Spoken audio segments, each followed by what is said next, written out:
Welcome back to CreepCast. We are talking about one of the OG classics. I couldn't find an official date.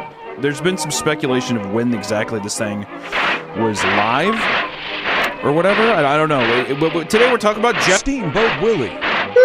If you haven't heard of Steamboat Willie, you've seen this image here. I feel like everybody on the internet has seen this image one at least once. One of the most classic internet images of all time. It is. For sure. It's a good one. I like it. You know, it's one of those, it's a nice blown out image, you know. It kind of works in a bunch of different ways. I feel like it works in some comedy memes while also being a bit spooky. It's a jack of all trades, which I enjoy. I'm jumping the gun a little bit on the analysis, but I truly think the most impactful thing to come out of the entire story is that image. This was one of the first images that was kind of in that shaky, like, found footage, there's something in my house tone, and that's like most of what, you know, internet horror became after that. So I think it does have that, it does have that Mandela catalog kind of vibe. Yes, of exactly. Like that kind of like weird, uncanny. The OGs.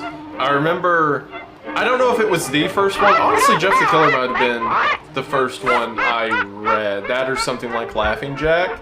But like the Steamboat Willie to be the first 10. Like for me, I love obviously supernatural stories, weird stuff. It's most of what I read, what I intake, you know, fiction or horror, right? So like I'm still on board, but I understand this could be a point where a lot of people who were otherwise on board are like, okay, you know, and they dip out. Yeah. It's entering schlock. I mean, with how grotesque and how descriptive it is, it's getting into the fantastical, and it's getting into, I mean, kind of just some like cheese. It's like a B horror film now. You know, I mean, it's awesome.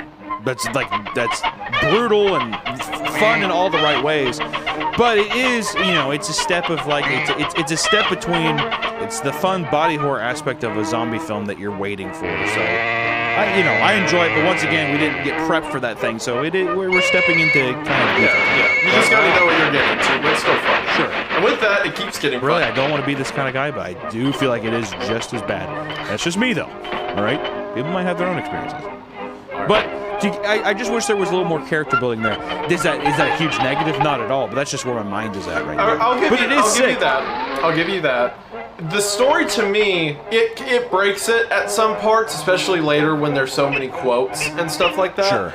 But for at least the first half, it feels to me like it's almost a field report. Like it's what they are writing back. Like, subject was held down to chamber, cut through straps, immediately died. Autopsy revealed his bones were like it's a government report almost of what happened. Yeah, definitely.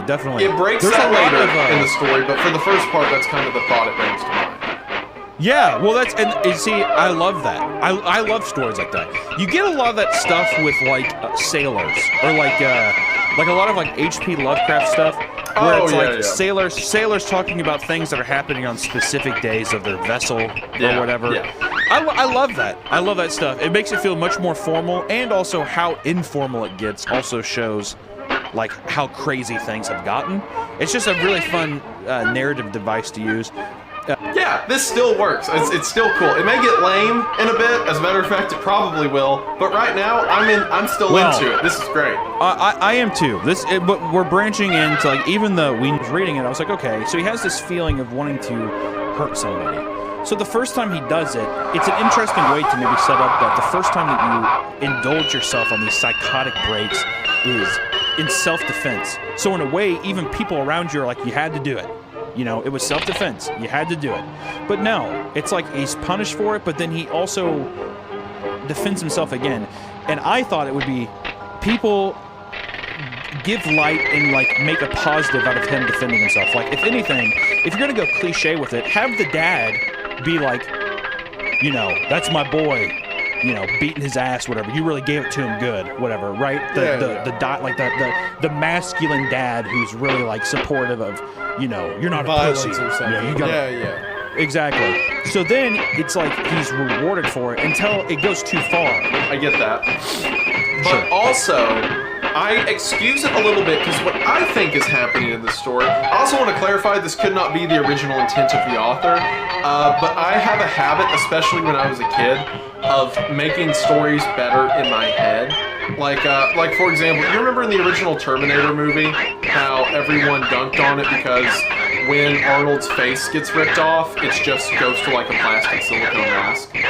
Yeah.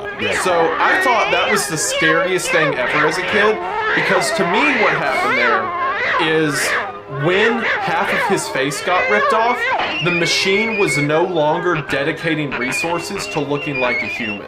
It had given up on the farce. So the reason his face looked fake is because the machine didn't care to look real anymore. So like, I always do stuff like that. As a kid at least, I'm like, oh, I see the best in this story. So what I saw is there's these theories in like spiritualism and stuff like that humanity is kind of the manifestation, or at least human souls are the manifestation of something in a plane we can't interact with, something in the realm of the spiritual, and that at any point we can fall prey to things that exist in the realm of the spiritual, albeit, angels, demons, ghosts, whatever your belief system is. Right? Boy, I sure do love maybe that's the... God, I love killing. That's the feeling. I love killing.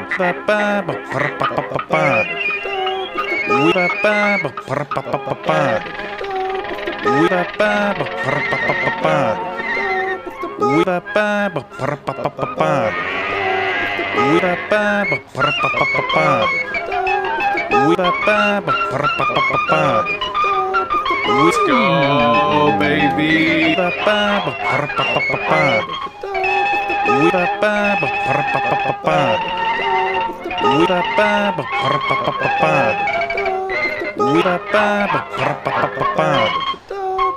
Pocket knife. I just always imagine like the one that you click the butterfly knife, or like the one you like click it and it like slips out. It's like a stiletto knife.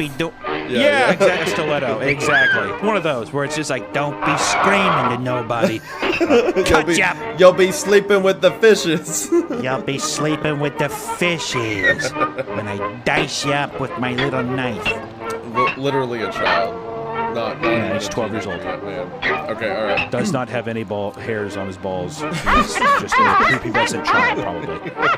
So he has to be like, hey, I'm gonna cut you with my knife.